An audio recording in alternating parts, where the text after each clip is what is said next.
صوفیاء فرماتے ہیں کہ اگر رب کا قرب چاہتے ہو تو ہر وقت اپنے رب کی رحمت کی امید رکھا کرو. خوش نہیں ہوئے آپ اس بات سے؟ ہر وقت اللہ کی رحمت کی، اور فرماتے ہیں دل سے امید رکھا کرو اور زبان سے اپنے رب کی رحمت کا ذکر کیا کرو. ہر وقت کہا کرو کہ میرا اللہ بڑا ہی مہربان، میرا اللہ بڑا ہی کریم. ہمارا پتہ کیا حال ہے؟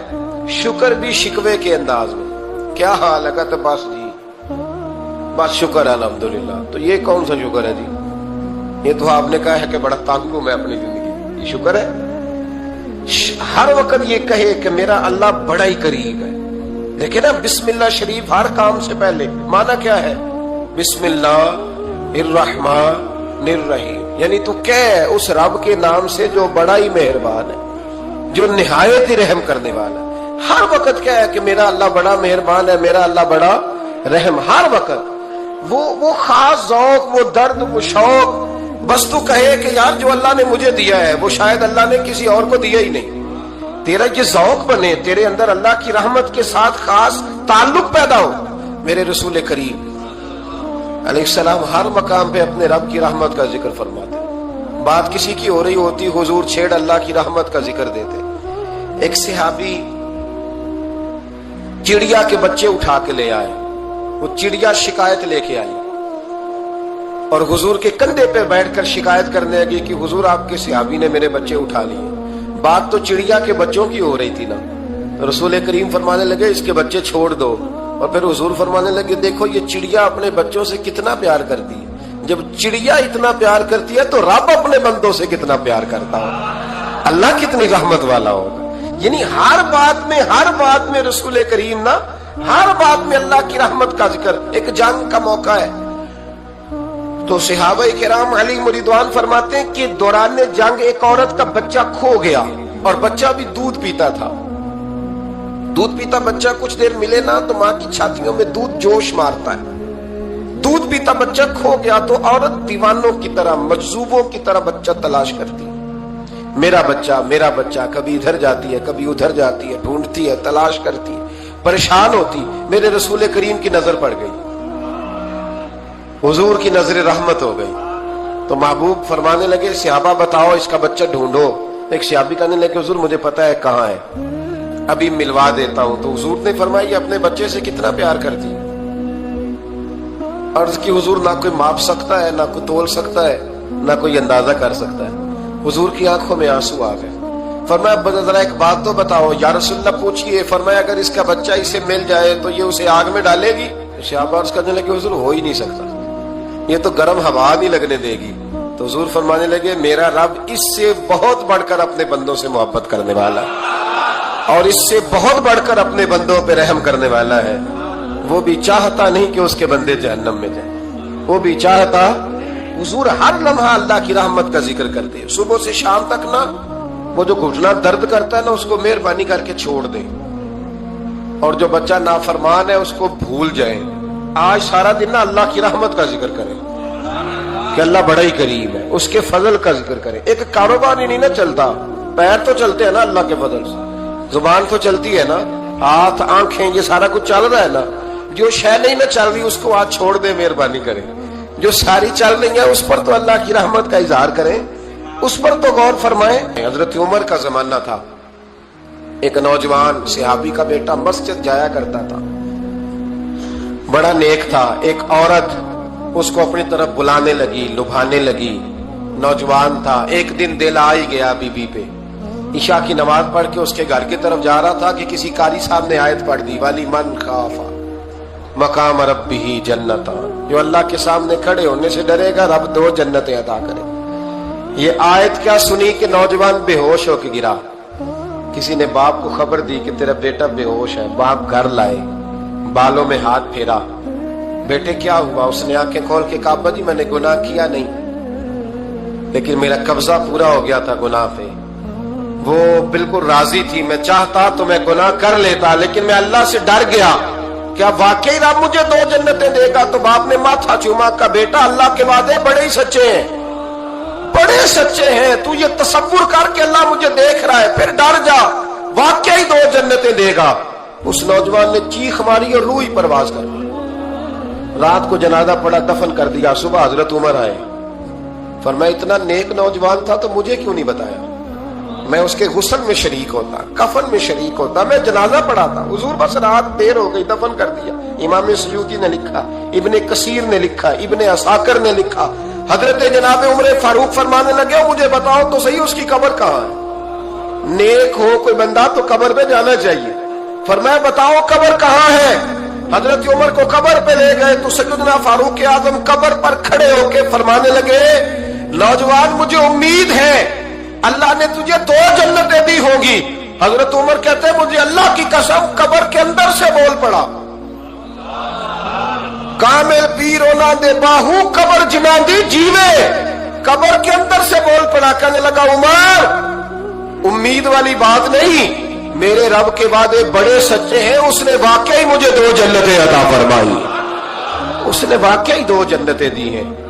کبھی کوئی کام تو ایسا ہو جو صرف اللہ سے ڈر کے چھوڑا جائے, ہونا چاہیے کہ نہیں ہونا چاہیے؟ آپ یقین کریں بچوں سے ڈر کے ہم نے بڑے کام چھوڑ دیے, بھائیوں سے ڈر کے چھوڑ دیے, دنیا داروں سے ڈر کے چھوڑ دیے. اور کبھی کبھی میں کہہ دیتا ہوں کہ بہت سارے ماں باپ نے اولاد سے ڈر کے چھوڑا, بہت سارے استاد شاگردوں سے ڈرتے ہیں, الا ماشاءاللہ کچھ پیر مریدوں سے ڈرتے ہیں. کاش ہم اللہ سے ڈرنا شروع کریں. جب رب سے ڈرو گے پھر کسی اور سے نہیں ڈرو گے. اللہ کا خوف سنوارتا ہے, سجاتا ہے, یہ ذہن بنائیں. حضرت سیدنا عبداللہ ابن عمر رضی اللہ تعالیٰ عنہ کر رہا تھا تو صحرا میں کھانا کھانے کے لیے بیٹھا. ایک چرواہا بکریاں چرا رہا تھا, میں نے دعوت دی روٹی کھا لو. کہنے لگا میں نے روزہ رکھا ہے. آپ فرماتے غریب آدمی تھا, نفلی روزہ. میں اٹھ کے قریب گیا, میں نے کہا پتہ تو کروں صرف روزے دار ہے کہ نیک بھی ہے. صرف کچھ روزے دار ہوتے ہیں پر نیک, ناراض نہ ہو جائیے گا, حضرت عبداللہ ابن عمر کی بات کر رہا ہوں. کچھ نمازی ہوتے ہیں پر نیک, حاجی ہوتے ہیں پر نیک, وہ تقوی نہیں اختیار کرتے, مقاصد نماز اور مقاصد روزہ نہیں جانتے. کہتے میں قریب گیا تو میں نے جا کے اسے کہا یہ بکری بڑی پیاری ہے, بیچ نہیں دیتا میرے ہاتھ؟ کہنے لگا میری نہیں, میں تو چرواہا ہوں, تنخواہ پہ بکریاں چراتا ہوں, کسی اور کی ہے, مالک کوئی اور ہے. تو فرماتے ہیں میں نے اسے کہا کہ مالک کو کہہ دینا کہ ایک بکری بھیڑیا لے گیا تھا, یہ 300-400 بکریاں, مالک کو کیا پتہ, کہنے ایک بھیڑیا لے گیا ہے.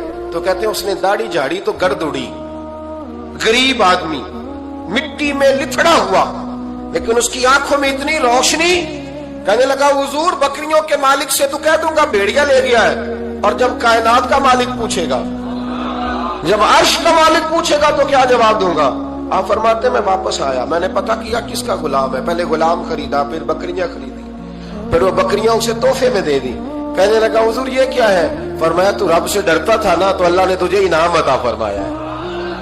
اگر ہم اصلی نیک بننا چاہتے ہیں نا, ایک ہوتے ہیں وقتی نیک, لوگوں کے سامنے نیک, ایک ہوتا ہے اصلی نیک. اصلی نیک وہ ہوتا ہے جس کا ذہن بن جاتا ہے کہ میرا رب مجھے دیکھ رہا.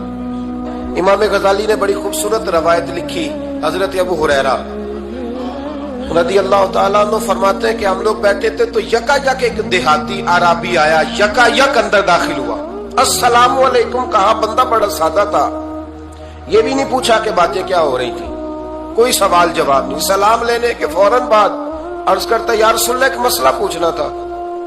کہتے ہم حیران ہو گئے کہ یار پہلے پوچھ تو لے, پہلے کیا بات ہو رہی, آتے ہی اپنی چھیڑ دی ہے. ایک مسئلہ پوچھنا تو حضور نے فرمایا پوچھو. عرض کرنے لگا حضور یہ بتائے قیامت والے دن حساب کس نے لینا ہے؟ تو محبوب مسکرائے, فرمایا بولے آدمی سادی سی بات ہے, حساب اللہ نے لینا ہے. کہتے وہ بات سن کے نا تو چل پڑا, جواب سن کے تو چل پڑا, رکا ہی نہیں. تو حضور نے فرمایا ٹھہر تو جا, پہلے تو آیا ہے, سلام لی ہے, بات بھی کوئی نہیں کرنے دی, دھڑام سے اندر داخل ہوا ہے اور سوال کا جواب لیا اور پھر تو نے تبصرہ ہی نہیں کیا تو نکل گیا ہے. یا رسول اللہ حکم کرے. فرمایا کیا پوچھ رہا تھا؟ حضور پوچھا ہے کہ حساب کون لے گا؟ تو حضور فرمانے لگے میں نے بتایا اللہ لے گا. تو بولا کیوں نہیں؟ کہنے لگا یا رسول اللہ بس اتنا ہی پتا کرنا تھا, اگر اللہ نے حساب لینا ہے تو پھر ہم نے باچی جانا ہے انشاءاللہ, پھر باچی جانا ہے. تو حضور فرمانے لگے کس طرح؟ کہنے لگا یا رسول اللہ جب وہ کریم غالب آئے گا نا, جب اس کا غلبہ آئے گا تو وہ بڑا کریم ہے, اس نے معاف ہی کرنا ہے, اس نے معاف ہی کرنا ہے, اس نے کرم ہی کرنا ہے. عدل کرے تے تھر تھر کمبن, عدل کرے تے پھر تھر تھر کمبن, کچیاں شانہ والے تے فضل کریں تے بخشے جاون میرے جے منہ کالے. فرمایا اس نے معاف ہی کرنا ہے. حضرت ابو ہریرہ کہتے ہیں کہ حضور نے فرمایا ٹھیک ہے تو جا. وہ چلا گیا تو حضور رونے لگے. فرماتے ہیں ہم نے عرض کی حضور کیا ہوا؟ تو محبوب فرمانے لگے بندہ بڑا سادہ تھا پر بات بڑی کھری کر گیا ہے, بڑی کھری بات کر گیا ہے. کریم جب غالب ہوتا ہے تو معاف ہی فرماتا ہے. تو بھائی سادے لوگوں کو بھی پتا تھا کہ اللہ کی رحمت کی بات. ہمارے گھروں میں, ہماری گفتگو میں, ہمارا ایک دوسرے سے ملنا, ناراض نہ ہونا, مایوسی کی باتیں کرتے ہیں, مایوسی. میں انتظار میں ہوں, میں انتظار میں ہوں کہ کوئی بندہ مجھے ملے اور آ کے کہے میں بڑا راضی ہوں, بتائے اللہ کا شکر کیسے کروں. میں انتظار میں ہوں. اتنے سالوں میں مجھے بندہ کوئی نہیں ملا. جو ملا اس نے یہی کہا پریشان بڑا ہوں, دعا کر دیں. بڑی اذیت ہے, سب سے زیادہ میں ہی تنگ ہوں. کچھ کرے, کوئی وظیفہ بتائیں, کوئی تعویذ دیں, کوئی ملے نا یار, کوئی ملے, کوئی کہے کہ الحمدللہ تعالی. حضرت سفیان ثوری دعا مانگ رہے تھے, یا اللہ راضی ہو جا, یا اللہ راضی ہو جا, یا اللہ راضی ہو جا, دعا مانگ رہے تھے. بی بی رابعہ بصری پردے کے پیچھے بیٹھی تھی. جب دعا لمبی ہو گئی تو کہنے لگی سفیان بس کر, کوئی اگلا لفظ بھی بول, بس کر. آپ فرمانے لگے تجھے کیا ہوا؟ تو کہنے لگی تو کب سے کہہ رہا یا اللہ راضی ہو جا, یا اللہ راضی ہو جا. پہلے اپنے دل پہ ہاتھ رکھ کے بتا تو اللہ سے راضی ہے؟ تو راضی ہے اللہ سے؟ تو روز نہیں کہتا پیسے نہیں ہے میرے پاس مجھے دے؟ تو روز نہیں کہتا یا اللہ فلانی چیز کوئی نہیں دے, اے اللہ فلاں کو دے دیا مجھے کیوں نہیں دیتا معاذ اللہ؟ تو روز شکوے نہیں کرتا؟ فرمایا پہلے تو راضی ہو جا. ترمذی شریف کی حدیث ہے, میرے نبی کریم علیہ السلام نے فرمایا تم اللہ کے دیے ہوئے تھوڑے رزق پہ راضی ہو جاؤ, اللہ تمہاری تھوڑی عبادت سے راضی ہو جائے. دیکھیں نا امام حسین کا آخری جملہ کیا ہے میدان کربلا, آخری جملہ کیا ہے؟ میں 5000 مسجد دے کے کہتا ہوں دیا نہیں میں نے, اللہ بڑا راضی ہے مجھ سے. 5 نمازیں پوری نہیں پڑھتا. امام علی مقام نے نا دل, کلیجہ, جان, اولاد, ہر چیز نکال کے رکھ دی. تو آخری جملہ یہ تھا اے اللہ بتا تو حسین سے راضی ہے کہ ناراض ہے؟ اللہ تو راضی ہے کہ ناراض ہے؟ بھائی پہلی بات رحمت الہی, دوسرا اللہ کی رضا پہ. یعنی عجیب بات ہے نا, جب اللہ کروڑوں دے تو دنیا چھپاتی ہے, اور جب تھوڑا کاروبار ٹھنڈا ہو جائے تو ساری دنیا کو دنیا بتاتی ہے. تو جب میں تو کہہ رہا ہوں کہ میں بندہ ڈھونڈ رہا ہوں جو مجھے ملے آ کے کہے کہ شکر کا طریقہ بتاؤ, تو مل ہی نہیں رہا. کو ملے جو کہے بڑی خیر ہے, ہر لحاظ سے اپنے رب سے راضی, مل ہی نہیں رہی دنیا. تیسری بات, اگر اللہ کے قریب جانا ہے, یہ ان لوگوں کے لیے جو معرفت الہی کے متلاشی ہیں وہ خاص توجہ کریں. اگر رب کریم کے قریب جانا ہے تو پھر ایک ذہن بنائیں کہ میرا رب میرے ساتھ ہے, میرا رب میرے. نحنو اقرب الیہ من حبل الورید. اور درویش کہتے ہیں جے میں تینوں اندر جانا تو پھر مقید جانا, جے میں تینوں باہر جانا تے اندر کون سمانا. اندر بھی تو ہے تے باہر بھی تو, وچ بلا کون نمانا. پھر تصور کریں کہ اللہ میرے ساتھ ہے. حضرت جنید بغدادی رحمت اللہ علیہ کہتے ہیں میں نے اپنے مرشد سے کہا کوئی وظیفہ جو پڑھا کروں. فرمانے لگے جنید پڑھا کر کے اللہ میرے ساتھ ہے اور اللہ مجھے دیکھ رہا ہے, یہ وظیفہ پڑھا کر. کیمرے لگا دیے ہر جگہ ہماری گورنمنٹ نے, کہتے ہیں کیمروں کی مدد سے پکڑا گیا, کیمروں کی مدد سے. مسجدوں کے دروازوں پہ کیمرے, ایئرپورٹوں پہ کیمرے, ریلوے اسٹیشن پہ کیمرے, بڑے بڑے جنرل سٹور پہ کیمرے. نیچے لکھا ہے خبردار کیمرے کی آنکھ آپ کو دیکھ رہی ہے. کیمرے کی آنکھ دیکھے تو لوگ گناہ نہیں کرتے, تو یہ کیوں نہیں سوچتے کہ رب ہمیں دیکھ رہا ہے؟ یہ تصور کیوں نہیں جمتا کہ رب ہمیں. اور اللہ فرماتے ولی من خاف مقام ربہ جنتان, جو اللہ کے سامنے کھڑے ہونے سے ڈر جائے گا نا, اللہ اسے 2 جنتیں عطا فرمائے گا. اللہ اسے ایک دفعہ اگر کوئی ڈر گیا اللہ کے سامنے کھڑے ہونے, کتنی دفعہ بولے تو صحیح. اس پر ہمارے مفسرین نے لکھا ہے کہ کبھی زندگی میں ایسا ہو کہ گناہ پر ہمارا پورا قبضہ ہو گیا ہو, گناہ پورا قابو میں آ گیا, اب کوئی روکنے والا نہیں, تو فرمایا جو اس وقت اللہ کے خوف سے ڈر جائے گا اللہ اسے 2 جنتیں عطا فرمائے گا. امام شافعی رحمت اللہ علیہ کے زمانے میں نا